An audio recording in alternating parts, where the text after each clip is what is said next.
ایک شخص نے بھیس بدلا اور ایک مسجد میں آ کر ٹھہر گیا۔ بولا، دور کا رہنے والا ہوں، سفر کرتے کرتے یہاں تک پہنچا ہوں۔ حضرت باقی باللہ کی ذات سے عقیدت ہے۔ سنا ہے کہ وہ اسی مسجد میں نماز پڑھتے ہیں، اس لیے یہاں رہنا چاہتا ہوں تاکہ ان کی زیارت ہو سکے اور کچھ ان سے سیکھ سکوں۔ مسجد والوں کو کیا اعتراض ہو سکتا تھا؟ اسے ایک کمرہ مسجد میں دے دیا گیا اور وہاں رہنے لگا۔ خواجہ صاحب کے پاس سے اسے کھانا آنے لگا۔ حضرت خواجہ باقی باللہ رحمت اللہ علیہ اکبر کے زمانے کے بزرگ تھے۔ ان کی عظمت کا کیا کہنا۔ حضرت مجدد الف ثانی انہی کے مرید اور تربیت یافتہ تھے۔ وہ مسافر کچھ دن تو مسجد میں ٹھہرا، پھر اس نے سفر کی تیاری کی۔ سفر کا حال حضرت خواجہ باقی باللہ کو معلوم ہوا تو خود چل کر اس کے پاس گئے۔ اس سے باتیں کرتے رہے، بہت کوشش کی کہ وہ رک جائے، لیکن اس نے مان کے نہ دیا۔ آخر حضرت نے پوچھا، تمہیں یہاں کیا تکلیف ہے جو تم رخصت ہو رہے ہو؟ اگر یہ جگہ تمہارے پسند نہ ہو تو تمہارے لیے دوسری جگہ کا انتظام کیا جائے جہاں تمہیں تمہارے دھرم کے مطابق کھانے اور رہنے کی تمام سہولتیں حاصل ہوں۔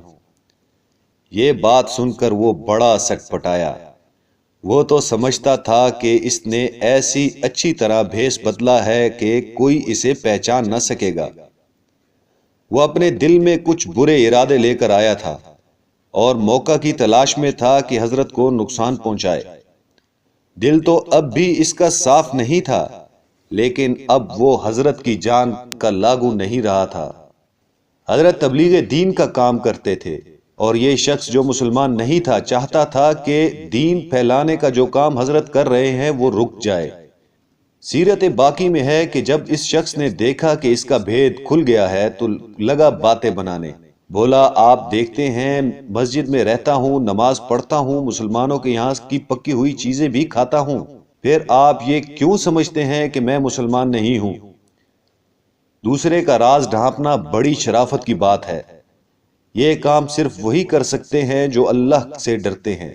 حضرت نے سوچا اس کا راز فاش ہو جانے سے شاید اسے شرمندگی ہو، اس لیے بات کو وہیں چھوڑ کر فرمایا، ان تفصیلات کو تم چھوڑو، بس یہ بتاؤ کہ تمہیں یہاں کوئی تکلیف تو نہیں ہوئی؟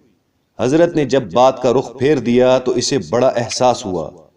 احساس شرمندگی میں اس نے سوچا، یہ ایسے اعلیٰ اخلاق کا مالک ہے کہ مجھ جیسے دشمن کے راز کو چھپا رہا ہے۔ ان کے ایک اشارے کی دیر ہے کہ لوگ مجھے تکہ بوٹی کر کے پھینک دیں۔ مشرکین مکہ حضور صلی اللہ علیہ وآلہ وسلم کے اخلاق ہی سے متاثر ہوئے تھے۔ انہیں دولت یا طاقت کے بل پر رام نہیں کیا گیا تھا۔ تبلیغ کے لیے خوش اخلاقی لازمی صفت ہے۔ اس شخص نے دیکھا کہ اس کا بھید حضرت چھپا رہے ہیں تو بولا، مجھے بس اتنا بتا دیجئے کہ آپ نے مجھے پہچان لینے کے بعد مجھے قتل کیوں نہیں کرا دیا؟ کیا دشمن کو یوں چھوڑ دینا آپ کے مذہب میں جائز ہے؟ تو جواب میں فرمایا، میاں، اسلام تو امن اور حسن سلوک کی تعلیم دیتا ہے۔